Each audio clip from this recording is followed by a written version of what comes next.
The one and only And you always forgive me for all the things that I ever done. And you've been by my side through the struggles and the fears I had, even the darkest one. And every time I touch your eye, I feel like I'm just holding back, because my heart's so glad.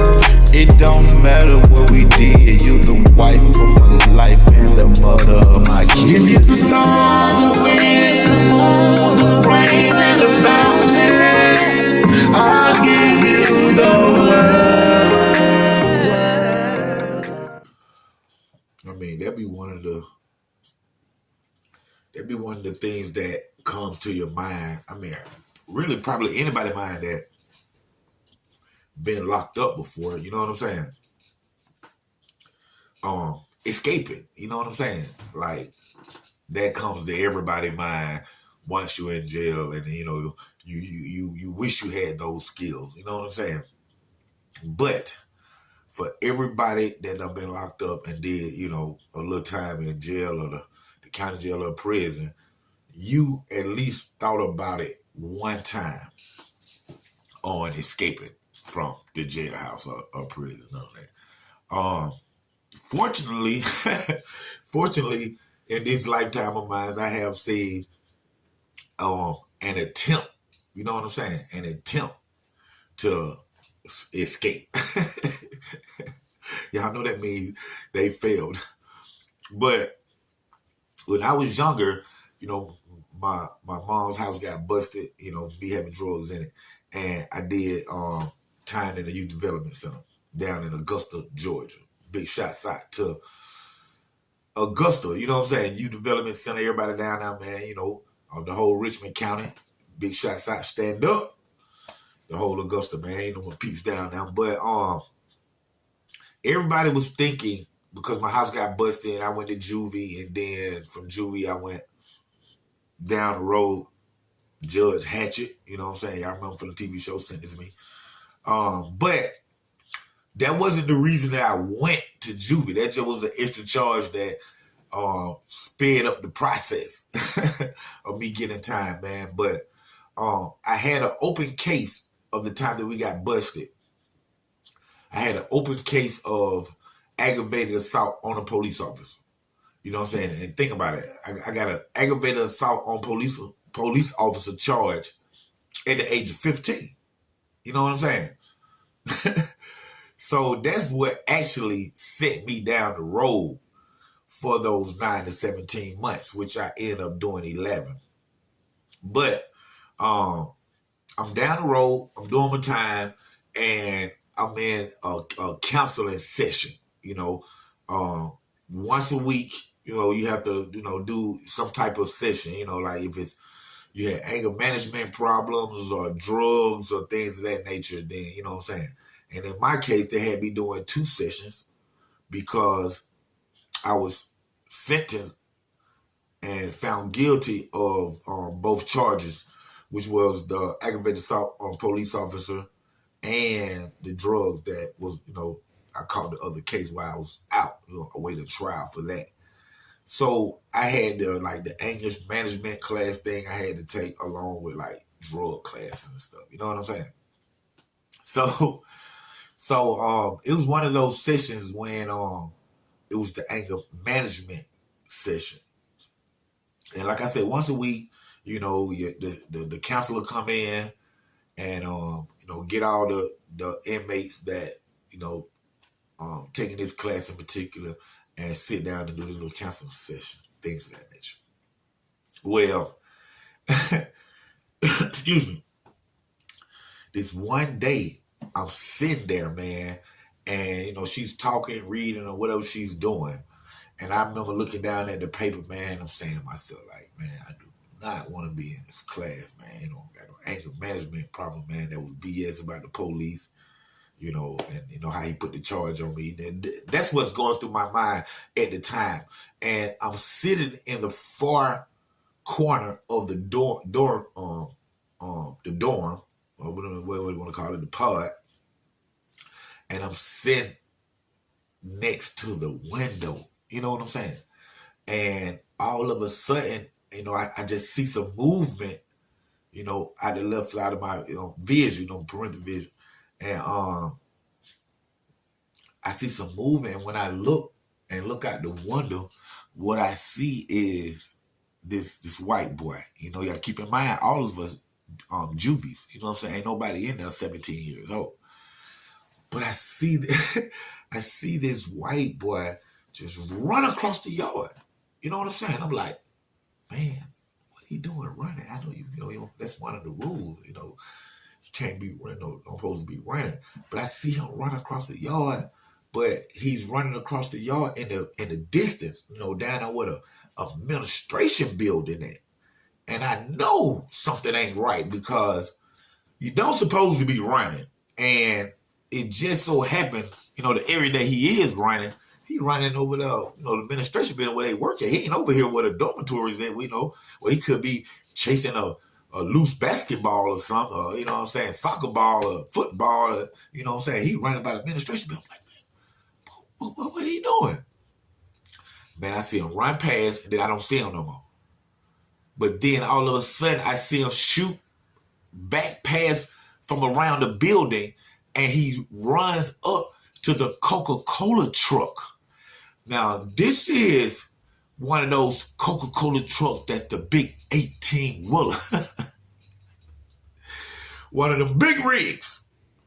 Man, I see him run to the Coca-Cola truck and jump up on the little step thing that you step on before you get up on to the door. And I see him jump up there, and he's pulling the door. And then the door swings open, and he falls down, but semi-catching himself like a superhero stance. You know what I'm saying? Not Spider-Man. He catches himself. And when he catches himself, the door swings open, though. He catches himself, and then he jumps right back up there. And I see him just snatch the Coca-Cola driver out of the truck. He falls to the ground, and the white boy, like I say, ain't no more than 14 or 15 years old, jumps in the driver's seat of the Coca-Cola truck and shut the door. And I don't even get a chance. It's happening so quick that I don't even get a chance to say, hey, man, look at this guy. Man, do you know he get in that Coca-Cola truck? And like I say, y'all like my Cool Mo D glasses. Wow, worse. but he get in the truck, he shut the door, and it's an 18-wheeler though. So he got the stick. It ain't no automatic, man. And I see him trying to put it in gear. He went forward. Bam, hit a car. Bam, bam, boom, hit the tree. Bam, hit the same car. Boom, hit the tree. Bam, hit the car. Boom, hit the tree. The thing you know, the squad cars are pulling up. They have their own police, meaning if you get into a fight, the staff don't jump in and break you up. The staff have no regular clothes, don't have nothing but a CB. The staff get on the CB and say, let the police know that it's a fight or a confrontation or whatever's going on. I'm sorry. Or whatever's going on. And they'll show up. You know what I'm saying? I mean, like, they had their own cop cars. Now, this is like a prison. This is a big campus. So they have their own cop cars, meaning two development YDC police cars gonna show up. You know what I'm saying? Pull up to your dormitory, jump out, lights on, come in there, boom, with the mace, man, or whatever they need. You know what I'm saying? And as he going back and forth, boom, boom, and it's like he keep hitting the same car, like he trying to push it out the way. And then he hit that same tree. He going back and forth, but and he barely inching. You know what I'm saying? He barely inch. Boom, boom, boom, boom, boom. After about 3 or 4 times, now about 3 or 4 squad cars done showed up, and they trying to get, they done jumped on both sides of the Coca-Cola truck, and they trying to get in. They can't get in. They trying to get in. So they pull out the little the baton. What do you call it? Boom. Bust out the window and just start spraying the mace, because they have tasers, things of that nature. Have mace for us. Boom. Just start hitting with the mace inside. Pulled his ass. Man, I'm talking about all over the papers. And I wish that I knew his name. You know what I'm saying? If I could contact him. Because I always wanted to know who that white boy was that tried to escape from Augusta Youth Development Center and a Coca-Cola truck 18-wheeler that is, full of Coca-Colas. Hey, where you gonna get on the expressway with that thing and head back to Atlanta, gonna be, head back up to Calhoun, Georgia. Man, hey, man, them folk gotta make some deliveries. You gotta make no deliveries on the way.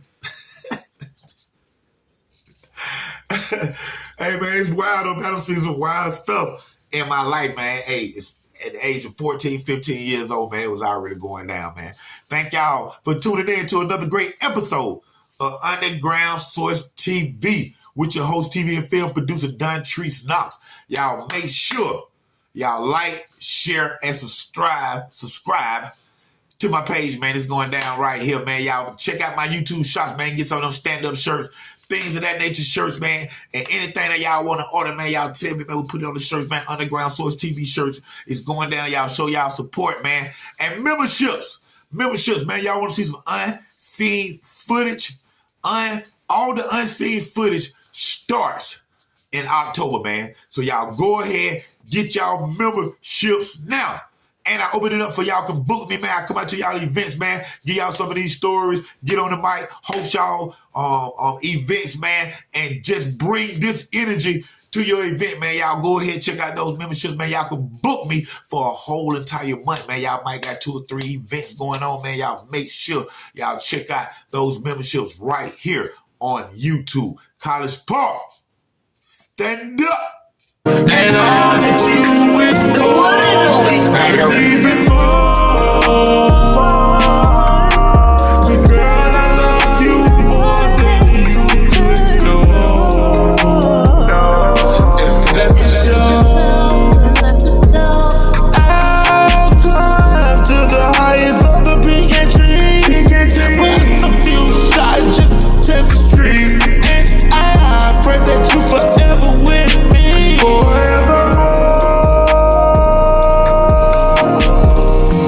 You told me you'll stay here till the day that I die, with a tear in your eye. Oh, you always told me that you leave it and there's no coming back. Girl, I can't take that. Oh, you always told me you were gonna be down for the ride. Girl, you picked your side. Oh, this is Bonnie and Clyde. You know we do drive-bys and die side by side.